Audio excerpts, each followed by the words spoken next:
এই অন্নপূর্ণা যোজনার যেসব অসুবিধাগুলো হয়েছে, যারা সরকারি কর্মচারী, তাতে পঞ্চায়েতেরই হোক, বিডিও অফিসেরই হোক, এসডি অফিসের হোক, পৌরসভা অফিসের হোক, তারা খুব সিম্পলভাবে বলে দিয়ে খালাস হয়ে যাচ্ছে যে আপনারা আবার নতুন করে করবেন, আমরা আবার এইগুলো করতে চলে যাবেন।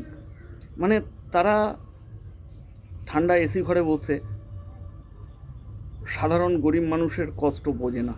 আর আরেকটা বিষয়, এই করতে গিয়ে মানে সারাদিনে তার অনেকের রোজগার নষ্ট হয়ে যাচ্ছে, এক একটা দিন নষ্ট হয়ে যাচ্ছে।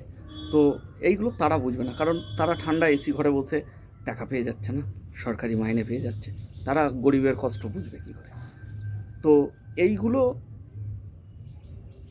এতদিন যা চলে এসেছে, সেই ভাবনাতেই সবাই চলার চেষ্টা করছে বা চলছে।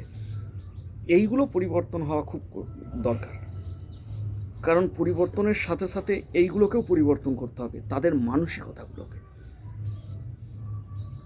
সরকারি কর্মচারী এই কারণেই তারা হয়, জনতার পরিষেবা দেওয়ার জন্য, জনগণের পরিষেবা দেওয়ার জন্য।